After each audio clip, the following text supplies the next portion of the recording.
আল্লাহর এই কোরআন শোনে, ইমানদারেরা যখন আল্লাহর এই কোরআন শ্রবণ করে, ইমানদারের সামনে যখন আল্লাহর এই কোরআন বলা হয়, আর ইমানদারেরা যখন আল্লাহর এই কোরআন শ্রবণ করে, আল্লাহ পাক বলে ওই সমস্ত ইমানদারের ঈমান আরো বেড়ে যায়। বলি সুবহানাল্লাহ।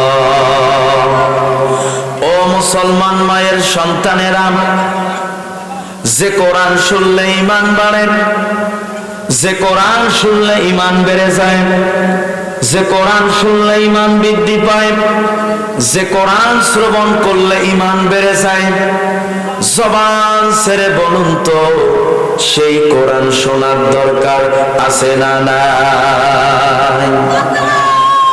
সেই কোরআন আমাদের শুনতে হবে। কিন্তু অত্যন্ত দুঃখজনক হলেও সত্য কথা, কপাল পড়া কিছু মুসলমান মায়ের, মুসলমান সন্তান কোরআনের মাহফিলে এসে আসারের দোকানে আড্ডা দিচ্ছে, মার্কেটে আড্ডা দিচ্ছে, রাস্তায় দাঁড়িয়ে আছে। কথা বলুন ঠিক কিনা? আল্লাহর এই কোরআন শ্রবণ করলে ঈমান বাড়ে। সেই কোরআনের মাহফিলে এসে যারা আল্লাহর কোরআনের মাহফিলে এসে কোরআনের মাহফিলে না বসে রাস্তায় দাঁড়িয়ে আছে, বাজারে দাঁড়িয়ে আছে, মার্কেটে ঘোরাফেরা করতেছে, তারা আল্লাহর কোরআনের মাহফিলকে অসম্মান করতেছে, কোরআনের মাহফিলের সৌন্দর্য নষ্ট করতেছে। কথা বলেন ঠিক কিনা? আর মনে রাখবেন, এটা কোনো মুসলমানের সন্তানের উচিত নয়। কথা বলুন ঠিক কিনা? মুসলমান মায়ের সন্তানেরা, বলতেছিলাম কোরআন শুনলে ঈমান বাড়ে, কোরআন শুনলে ঈমান বেড়ে যায়।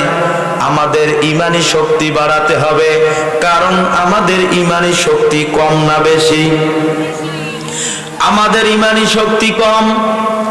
আমাদের যে ঈমানি শক্তি কম, এটা আমরা বুঝতে পারি তখন আমাদের মসজিদগুলোতে ফজরের নামাজের সময় আমরা মুসল্লি খুঁজে পাই না যখন। কথা বলেন ঠিক কিনা? আমাদের ঈমানি শক্তি যে কম, আমরা বুঝতে পারি তখন আমার দেশের মানুষেরা কোরআনের মাহফিলকে নিয়ে, কোরআনের মজলিসকে নিয়ে বাজে মন্তব্য করে যখন। কথা বলেন ঠিক কিনা?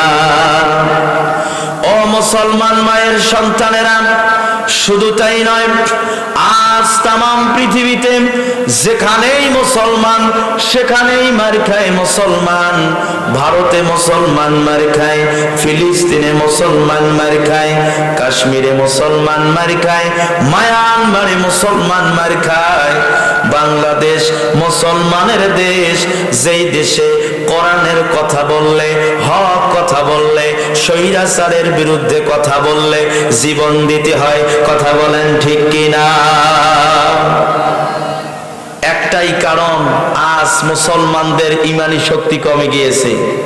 এই মুসলমানেরা যদি ঈমানের বলে বলিয়ান হয়ে আল্লাহর নামের স্লোগান দিতে পারত, এই মুসলমানেরা যদি ঈমানের বলে বলিয়ান হয়ে ওসমান হাদির মতো বলিষ্ঠ কণ্ঠে আল্লাহর এই জমিনে আল্লাহর কোরআনের পক্ষে, ইসলামের পক্ষে, দ্বীনের পক্ষে কথা বলতো, বিশ্বাস করেন মুসলমানকে মারা তো দূরের কথা, মুসলমানদের দিকে চোখ তুলে তাকাবার সাহস জালিমের বাচ্চার হতো না।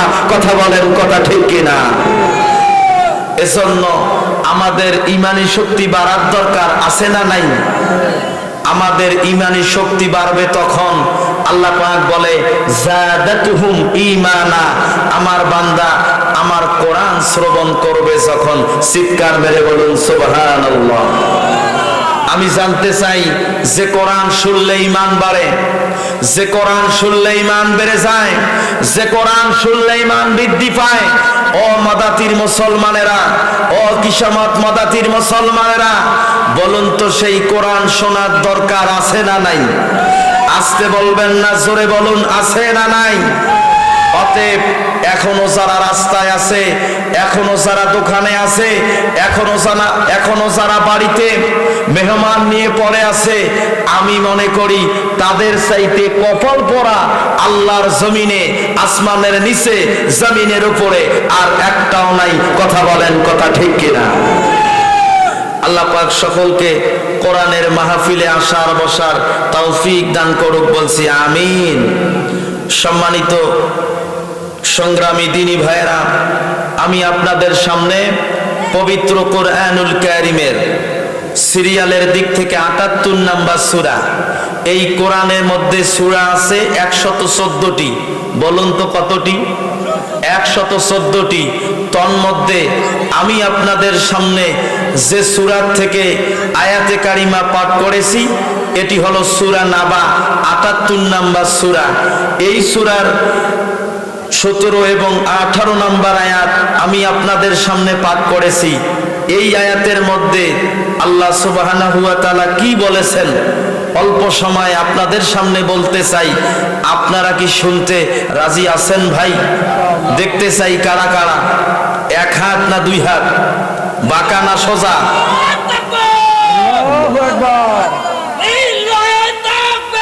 আল্লাহু আকবার।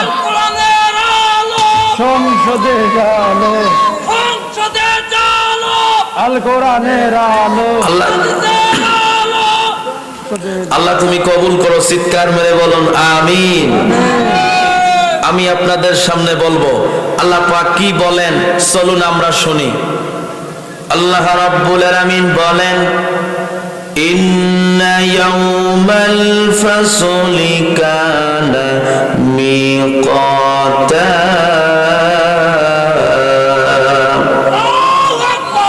আল্লাহ পাক রব্বুল আলামিন বলেন, নিশ্চয়ই নির্ধারিত আছে বিচারের দিন, নিশ্চয়ই নির্ধারিত আছে সত্য মিথ্যা পার্থক্য করার দিন, নিশ্চয়ই নির্ধারিত আছে চূড়ান্ত ফয়সালা গ্রহণের দিন।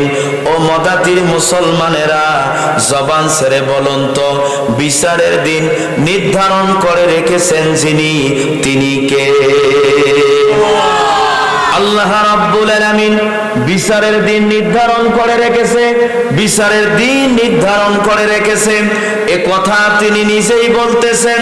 আমার আল্লাহ বুঝাতে চায়, ও পৃথিবীর মানুষেরা, ও দুনিয়ার মানুষেরা, দুনিয়ার জীবন পরিচালনা করতে গিয়ে, দুনিয়ার জীবন পরিচালনা করতে গিয়ে, দুনিয়ার জীবনে চলতে গিয়ে মন যাচাই তাই করো, সমস্যা নাই। যেদিকে যাওয়ার ইচ্ছা ওই দিকে যাও, কোনো অসুবিধা নাই। যে দল করার ইচ্ছা সেই দল করো, তাতেও কোনো সমস্যা নাই। ও পৃথিবীর মানুষেরা, ডান পথে চলো না হয় বাম পথে চলো, যেটা করার ইচ্ছা সেটা করো, কিন্তু এতটুকু চিন্তা তোমার মাথার মধ্যে রাখো, এতটুকু টেন্ডেন্সি তোমার মাথার মধ্যে রাখো, একদিন আমি আল্লাহর বিচারের কাঠগড়ায় দাঁড়াতে হবে। বলুন তো ঘোষণা কার? আল্লাহ পাক, আল্লাহ পাকের ঘোষণা। আল্লাহ পাক বুঝাতে চায়, ইন্না ইয়াউমাল ফাসলি কানা মিকাতা। আমার আল্লাহ বুঝাতে চায়, পৃথিবীর মানুষ, দুনিয়ার জীবনে মন যা চায় তাই করো, দুনিয়ার জীবনে যে দল করার ইচ্ছা সে দল করো, যেদিকে যাওয়ার ইচ্ছা সেই দিকে যাও, কোনো সমস্যা নাই। কিন্তু এতটুকু চিন্তা, এতটুকু টেন্ডেন্সি, এতটুকু চিন্তা তোমার মাথার মধ্যে রাখো যে একদিন তোমাকে আমি আল্লাহর বিচারের কাঠগড়ায় দাঁড়াতে হবে। বলুন তো মোল্লার কথা না আল্লাহর কথা? মুসলমান মায়ের সন্তানেরা, একদিন বিচারের কাঠগড়ায় দাঁড়াতে হবে। একদিন বিচারের আওতায় আপনাকে আমাকে যিনি ডাকবেন তিনি হচ্ছেন আপনার আমার রব, তিনি হচ্ছেন আল্লাহ। ও মুসলমান মায়ের সন্তানেরা, একদিন বিচারের কাঠগড়ায় দাঁড়াতে হবে, বিচারের আওতায় আমাদেরকে আনবে। বলুন তো সেই বিচার দিবসের চিন্তা আমাদের করার দরকার আছে না নাই? একদিন যে আমরা বিচারের কাঠগড়ায় দাঁড়াবো, একদিন যে আমাদেরকে বিচারের আওতায় আনবে, একদিন যে আল্লাহর বিচারের কাঠগড়ায় দাঁড়াতে হবে, সেই চিন্তা বলুন তো আমাদের করার দরকার আছে না নাই? আজ দুনিয়ার জীবনে 5 বছর পরে কি হবে, 10 বছর পরে কি হবে, 50 বছর পরে কি হবে, আমরা চিন্তা করি কি করি না? আজ আমরা চিন্তা করি আমার সন্তানটার কি হবে, আমার সন্তানটা ডাক্তার হতে পারবে কিনা, মাস্টার হতে পারবে কিনা, ইঞ্জিনিয়ার হতে পারবে কিনা, আমার বাড়িটা ভালো হবে কিনা, আমার গাড়িটা দামি হবে কিনা, এই চিন্তা আমরা করি। অথচ একটাবার চিন্তা করি না যে আমি যে একদিন মরে যাব, মরার পরে ওই কবরে আমার কি হবে, আমি যে একদিন চলে যাব, আমাকে যে একদিন আমার প্রভু, আমার রব, আমার আল্লাহ বিচারের কাঠগড়ায় দাঁড় করাবে, সেই দিন আমার উপায় কি হবে? বলুন তো মদাতির মুসলমানেরা, এই চিন্তা করার দরকার আছে না নাই? এই চিন্তা করতে হবে। বিচারের দিন নির্ধারণ করে রেখেছে আমার আল্লাহ। সেই বিচারের দিনটা কবে? সেই বিচারের দিনটা কোন দিন? আল্লাহ পাক বলেন, রব্বুল আলামিন বলেন, ইয়াউমা ইউনফাকু ফিস-সূরি ফাতাতুনা আফওয়াজা।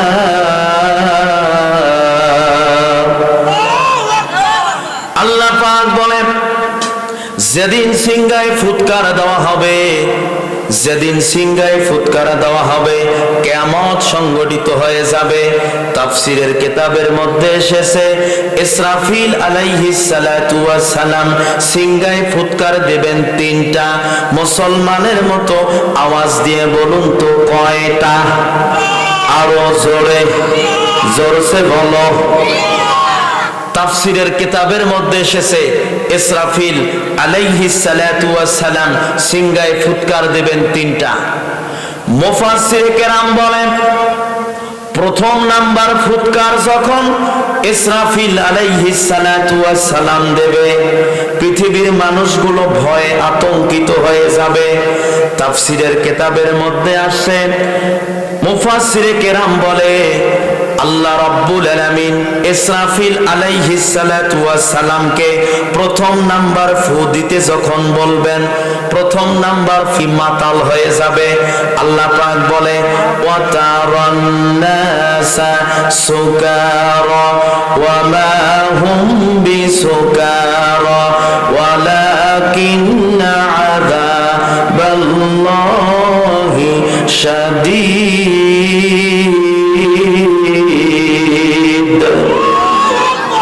আল্লাহ পাক বলে, ইসরাফিল আলাইহিস সালাতু ওয়াস সালাম প্রথম নাম্বার ফু দেবে যখন, মানুষগুলো মাতাল ছিল না, সেই মানুষগুলো মাতাল হয়ে যাবে। ভুল্লারহাটের মানুষগুলো কালীগঞ্জের দিকে দৌড়াবে, কালীগঞ্জের মানুষগুলো ভুল্লারহাটের দিকে আসবে, একজন আরেকজনের ধাক্কা লাগবে, মানুষগুলো মাতাল হয়ে যাবে। শুধু তাই নয়, আল্লাহ পাক বলে, গর্ভবতী মহিলাগুলো গর্ভপাত করে ফেলবে। আল্লাহু আকবার বলেন। ও মুসলমান মায়ের সন্তানেরা, ইসরাফিল আলাইহিস সালাতু ওয়াস সালাম প্রথম নাম্বার ফু দেবে যখন, মানুষগুলো ভয়ে আতঙ্কিত হবে, তখন আমার আল্লাহ এমত অবস্থায় ইসরাফিলকে ডাক দেবে আর বলবে, দ্বিতীয় নাম্বার ফু দাও। ইসরাফিল আলাইহিস সালাতু ওয়াস সালাম দ্বিতীয় নাম্বার ফু দেবে যখন, পৃথিবীটা ফান হয়ে যাবে, তখন পৃথিবীটা ধ্বংস হয়ে যাবে, তখন আমার আল্লাহ বলে, কুল্লু মান আলাইহা ফান। আল্লাহ পাক বলে, পৃথিবীকে আমি ফান করে দেব, ধ্বংস করে দেব। ওই যে বিশাল বড় পাহাড়, আর পাহাড় থাকবে না। ওই যে বিশাল বড় অট্টালিকা, আর অট্টালিকা থাকবে না। বিশাল বড় সমুদ্র, আর সমুদ্র থাকবে না। একদম মাটির সাথে মিশে দেবেন যিনি, আওয়াজ দিয়ে বলুন তিনি কে? আল্লাহ পাক বলে, ইসরাফিল আলাইহিস সালাতু ওয়াস সালাম দ্বিতীয় নাম্বার ফুৎকার দেবে যখন, পৃথিবী ফান হয়ে যাবে, তখন পৃথিবী ধ্বংস হয়ে যাবে, তখন। আল্লাহু আকবার। ইসরাফিল আলাইহিস সালাতু ওয়াস সালাম দ্বিতীয় নাম্বার ফোঁটা দেবে যখন, শুধু তাই নয়, পৃথিবীতে যত মানুষ বেঁচে থাকবে প্রত্যেকটা মানুষ মৃত্যুবরণ করবে তখন, প্রত্যেকটা মানুষ মারা যাবে তখন। আল্লাহু আকবার বলেন।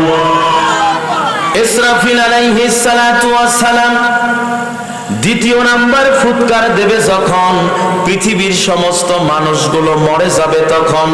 এমত অবস্থায় আমার আল্লাহ ইসরাফিল আলাইহিস সালাতু ওয়াস সালামকে জাগ্রত করবেন, জীবিত করবেন, আর তৃতীয় নাম্বার ফুৎকার দিতে বলবেন। ইসরাফিল আলাইহিস সালাতু ওয়াস সালাম তৃতীয় নাম্বার ফুৎকার দেবে যখন, কবর থেকে মানুষগুলো উঠে আল্লাহ পাকের সামনে কিয়ামতের ময়দানে হাসরের মাঠে আসতে থাকবে তখন। চিৎকার মেরে বলুন সুবহানাল্লাহ।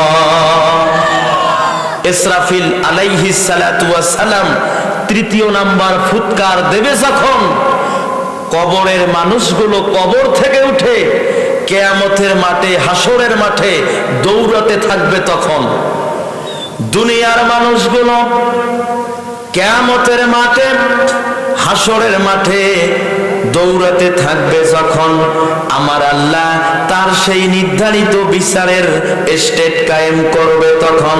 আল্লাহ রাব্বুল আলামিন নির্ধারিত বিচারের স্টেট কায়েম করবে যখন, বিচারের কার্যক্রমের জন্য মানুষদেরকে ডাকবে তখন।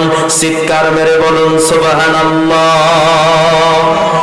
বলতেছিলাম আয়াতের আলোচনা ছিল ইন্না ইয়াউমাল ফাসলি কানা মিকাতা, নিশ্চয় নির্ধারিত আছে বিচারের দিন। আমি আপনাদেরকে বুঝাতে চাই আল্লাহ পাকের বিচারটা কেমন হবে বলুন তো, জানার দরকার আছে না নাই? আপনারা সকলেই শুনতে রাজি আছেন? আল্লাহ পাকের বিচারটা কেমন আমাদের জানার দরকার আছে তো? দেখতে চাই কারা কারা, শুনতে চান কারা? লিল্লাহে তাকবীর, আরো জোরে লিল্লাহে তাকবীর। আল কোরআনের আলো সংসদে জালো, লিল্লাহে তাকবীর। আল্লাহ কবুল করুক, হাত নামান। বলতেছিলাম আল্লাহ পাকের বিচারটা কেমন হবে। আল্লাহ রাব্বুল আলামিন কিয়ামত সংগঠিত করবেন যখন, হাসরের মাঠ কায়েম করবেন তখন, হাসরের মাঠ কায়েম করবে যখন, কবর থেকে মানুষগুলো উঠে হাসরের মাঠে যাইতে থাকবে তখন, কবর থেকে উঠে মানুষগুলো হাসরের মাঠে উপস্থিত হবে যখন, আমার আল্লাহ বিচারের স্টেট কায়েম করবে তখন। আল্লাহ পাক বিচারের স্টেট কায়েম করবে যখন, মানুষদেরকে বিচার করার জন্য ডাকবে তখন। চিৎকার মেরে বলুন সুবহানাল্লাহ। আল্লাহ রাব্বুল আলামিন মানুষদেরকে বিচারের দিকে ডাকবে যখন, একা ডাকবে না তখন, আমার আল্লাহ নেতা সহকারে ডাকবে তখন। মোল্লার কথা নয়, বলুন তো কথা কার? আল্লাহ পাক বলে ইয়াউমা নাদউ কুল্লা উনাসিম বিইমামিহিম। আল্লাহু আকবার। আল্লাহ পাক বলে আমি আল্লাহ বিচারের স্টেট কায়েম করব যখন, মানুষদেরকে বিচারের আওতায় ডাকবো তখন, মানুষদেরকে বিচারের আওতায় ডাকবো যখন, একা ডাকবো না তখন, নেতা সহকারে ডাকবো তখন। আমার আল্লাহ বুঝাতে চায় ও পৃথিবীর মানুষেরা, দুনিয়ার জীবনে যেই নেতার পেছনে স্লোগান দাও, যেই নেতার পেছনে আন্দোলন করো, যেই নেতাকে ভোট দিবা সিদ্ধান্ত নিয়েছো, ওই নেতা সহকারে তোমাকে কাল কিয়ামতের ময়দানে আমি আল্লাহ তুলবো। মোল্লার কথা নাকি আল্লাহর কথা? আল্লাহ পাক বুঝাতে চায় ইয়াউমা নাদউ কুল্লা উনাসিম বিইমামিহিম। আল্লাহ পাক বুঝাতে চায় ও পৃথিবীর মানুষেরা, পৃথিবীর বুকে যেই নেতার পেছনে আন্দোলন করো, যেই নেতার পেছনে চামচামি করো, যেই নেতার পেছনে স্লোগান দাও, যেই নেতাকে ভোট দেবার সিদ্ধান্ত নিয়েছো, ওই নেতা সহকারে তোমাকে আমি ডাক দেব। ও মুসলমান মায়ের সন্তানেরা, বলুন তো তাহলে বুঝে শুনে নেতার পেছনে ছোটার দরকার আছে না নাই? মুসলমান মায়ের সন্তানেরা, গভীর মনোযোগ দিয়ে শুনতে হবে। এই পৃথিবীতে আপনি আমি যেই নেতার পিছনে স্লোগান দেব, যেই নেতার পিছনে চামচামি করব, যেই নেতাকে ভোট দেব, যেই নেতার পিছনে আন্দোলন করব, ওই নেতা যদি হয় বেনামাজি, ওই নেতা যদি হয় সুদখোর, ওই নেতা যদি হয় ঘুষখোর, ওই নেতা যদি হয় চাঁদাবাজি, ওই নেতা যদি টেন্ডারবাজি করে, ওই নেতা যদি ইসলাম বিদ্বেষী হয়, ওই নেতা যদি কোরআন বিদ্বেষী হয়, ওই নেতা যদি আল্লাহর জমিনে আল্লাহর দিন বিজয় বিরোধী হয়, বলুন তো আপনার আমার অবস্থা ভালো হবে না খারাপ হবে? আচ্ছা ভাই, ওই দিক থেকে একটা কেমন জানি আওয়াজ আসতেছে, এটা একটু দেখেন, কানের মধ্যে লাগে। আল্লাহু আকবার বলেন, লিল্লাহে তাকবীর। আমি কি আপনাদের সামনে কথাগুলো বলবো? শুনতেছেন তো আপনারা? গভীর মনোযোগ দিয়ে শুনতে থাকেন। বলতেছিলাম আল্লাহ পাক বিচারের স্টেট কায়েম করবে যখন, মানুষদেরকে বিচারের আওতায় ডাকবে তখন, মানুষদেরকে বিচারের আওতায় ডাকবে যখন, একা ডাকবে না তখন, নেতা সহকারে ডাকবে তখন। মোল্লার কথা নাকি আল্লাহর কথা? এই জন্য নেতার পেছনে ছোটার আগে, নেতার পেছনে আন্দোলন করার আগে, নেতার পেছনে চামচামি করার আগে এতটুকু চিন্তা মাথায় রাখা দরকার। নেতা যদি হয় মদখোর, নেতা যদি হয় বেনামাজি, আপনি যতই নামাজি হন, আপনি যতই হাজি হন, আপনি যতই গাজী হন, আপনি যতই পাওয়ারফুল ব্যক্তি হন না কেন, আপনি যতই তাহাজ্জুদ পড়েন না কেন, নেতা যদি হয় বামপন্থী আর রামপন্থী, আপনার অবস্থা কিন্তু ভালো হবে না। আপনাকে কাল কিয়ামতের ময়দানে ওই বেঈমান নেতার কাতারে আমার আল্লাহ তুলবে। কথা বলুন ঠিক কিনা? মুসলমান মায়ের সন্তানেরা, এবার আমার আল্লাহ মানুষদেরকে নেতা সহকারে ডাকবে যখন, মানুষেরা আল্লাহ পাকের সামনে হাজির হবে তখন, দুনিয়ার মানুষেরা আল্লাহ পাকের সামনে হাজির হবে যখন, আমার আল্লাহ তার বিচারের কার্যক্রম শুরু করবে তখন চিৎকার মেরে বলা যাবে কি সুবহানাল্লাহ? দুনিয়ার মানুষগুলো নেতা সহকারে দলে দলে আল্লাহ পাকের সামনে হাজির হবে যখন, আমার আল্লাহ বিচারের কার্যক্রম শুরু করবে তখন। আল্লাহু আকবার বলবেন না? আল্লাহ রাব্বুল আলামিন বিচারের কার্যক্রম শুরু করবে যখন, বিচার করতে গেলে সাক্ষীর প্রয়োজন, বলুন তো আছে না নাই? লিল্লাহে তাকবীর। আরো জোরে লিল্লাহে তাকবীর। বিশেষ বক্তার আগমন, শুভেচ্ছায় স্বাগতম। লিল্লাহে তাকবীর। আমাদের মাঝে উপস্থিত হয়েছে আজকের মাহফিলের সম্মানিত বিশেষ মুফাসসির, আমার খুব কাছের এবং সম্মানের হযরত মাওলানা তাওহীদুল ইসলাম। তিনি আমাদের মাঝে উপস্থিত হয়েছেন, তিনি কথা বলবেন। আমি আর শুধু 2টা মিনিট কথা বলতে চাই। শুনতে কি রাজি আছেন ভাই? শুনতে রাজি আছেন? তাহলে বলতেছিলাম, আল্লাহ পাকের সামনে মানুষগুলো আসবে যখন, আল্লাহ পাক বিচারের কার্যক্রম শুরু করবে তখন, আমার আল্লাহ বিচারের কার্যক্রম শুরু করবে যখন, সাক্ষী প্রস্তুত করবে তখন, ও মুসলমান মায়ের সন্তানেরা আওয়াজ দিয়ে বলুন তো, বিচার করতে গেলে সাক্ষীর প্রয়োজন আছে না নাই? আস্তে বলবেন না, জোরে বলুন, আছে না নাই? বিচার করতে গেলে সাক্ষীর প্রয়োজন আছে। আল্লাহ পাক বিচারের কার্যক্রম শুরু করবে যখন, যখন সাক্ষী প্রস্তুত করবে তখন, তবে দুনিয়ার পচা সাক্ষীগুলোর মতো সাক্ষী হবে না। এই দুনিয়াতে আমরা অনেক সাক্ষী দেখেছি, ক্ষমতার জন্য, টাকার জন্য, স্বার্থের জন্য সত্যটারে মিথ্যা বলে, মিথ্যাটারে সত্য বলে। বলুন তো এমন সাক্ষী আছে না নাই?